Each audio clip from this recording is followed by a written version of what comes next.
côté pour ensuite partir lancer et ne pas franchir le laser. Attention, sous les arbres. Ouais, c'est pas du jour d'un disque, hein, c'est bien évidemment un décompte, les différents concurrents, les 18 concurrents du Prix d'Amérique qui sont au départ de cette 95e édition. Et les chevaux sont partis pour un voyage de 2007. Lionel Le Galop. Avec Lionel, l'un des favoris, le 3, qui est au galop. Dès le départ de cette épreuve, en revanche, on a pris un départ volant avec Oasis B, le 9, et Pierre Vercruis. Oui, exactement. Et puis Timoko qui est parti comme un V2, Voltigeur de Myrte, également le numéro 2 n'a pas loupé son départ, alors qu'on va situer le favori de l'épreuve, le numéro 10, Bold Eagle. Il est pour l'instant en 7-8e position, plutôt à l'extérieur, il est bien parti. Disqualification, et c'est un coup de théâtre du numéro 3, Lionel, qui faisait partie de cette épreuve, avec Orion Schilsfong au sulky. En revanche, on attend personne, avec Timoko, le 18, Björn Goop, pour passer une première fois dans les tribunes.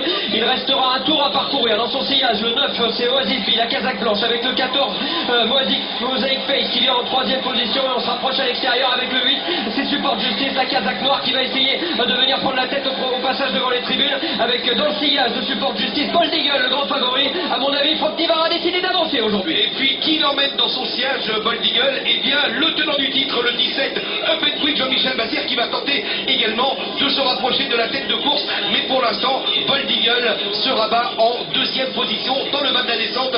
C'est toujours, pour l'instant, le 18, Timoko, qui anime les débats. Allez, Timoko pour aborder la partie descendante du parcours, avec le 10, Bold Eagle, qui est pour l'instant en 2e position. La casaque rouge à l'extérieur. Le 17, c'est Up and Quick, c'est le tenant du titre de cette épreuve, avec la casaque marron et bleue dans leur sillage, la casaque blanche de Oasis B, qui pour l'instant a un bon parcours. Pierre Vercruis, il est côté corde. On a disqualifié, je le disais Lionel, on a disqualifié également Viking de Val, alors qu'on est pour l'instant en tête du peloton avec Bold Eagle qui prend maintenant l'avantage. Pour l'instant, le temps de passage aux 1500 mètres, 1:11:3, on va pas si vite que ça, et maintenant c'est le favori d'épreuve, le 10, Bold Eagle, qui prend l'avantage. À son extérieur, c'est 17, Up and Quick, et puis on s'est rapproché également avec le numéro 13, Hakim du Cap-Vert, et on assiste quand même à une explication bientôt à 1000 mètres de l'arrivée.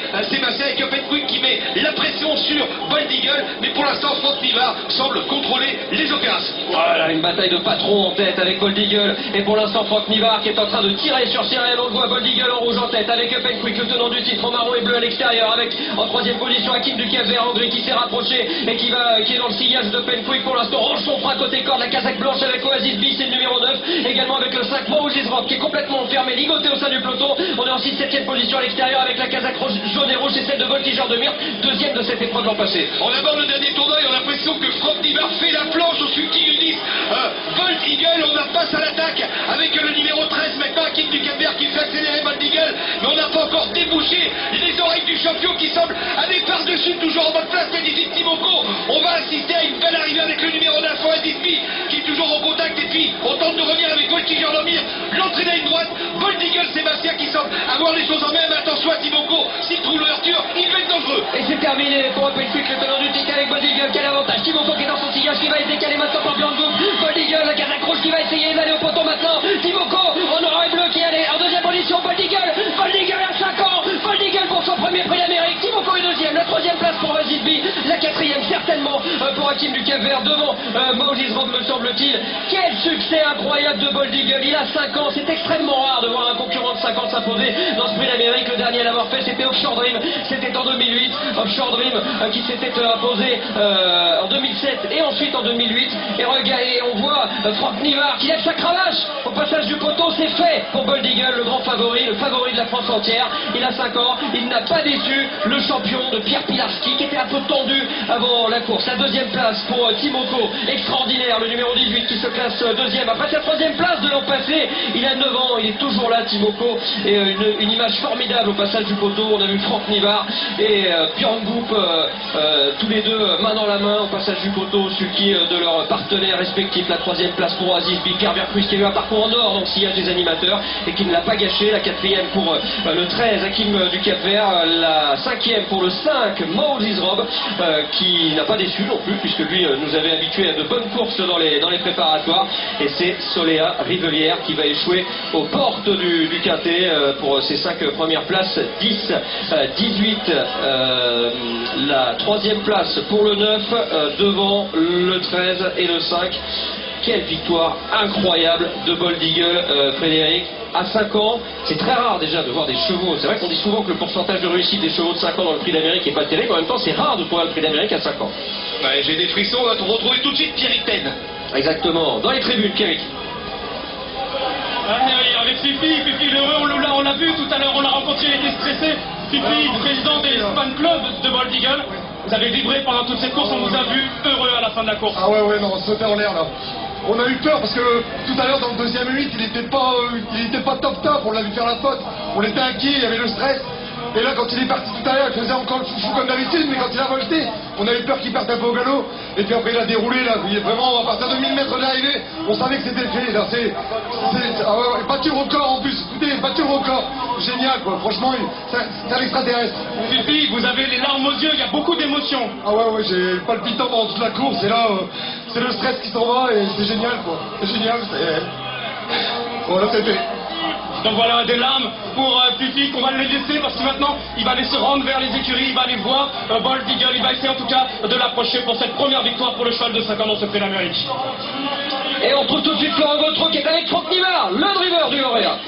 On est avec Franck Nivard. Franck, il s'est fait, il l'a fait, le fils de Reddy Cash, c'est énorme. Franck, vous étiez au sulky de Reddy Cash, son père, et vous gagnez à nouveau le prix d'Amérique avec le fils. Ouais, c'est super, j'ai vraiment beaucoup de chance. J'étais très chanceux déjà de toucher à son père. Et en plus, 3 ans après, je retombe sur son fils, qui est aussi bon, c'est phénoménal. Et pour vous, gagner à nouveau un prix d'Amérique, c'est toujours la même émotion?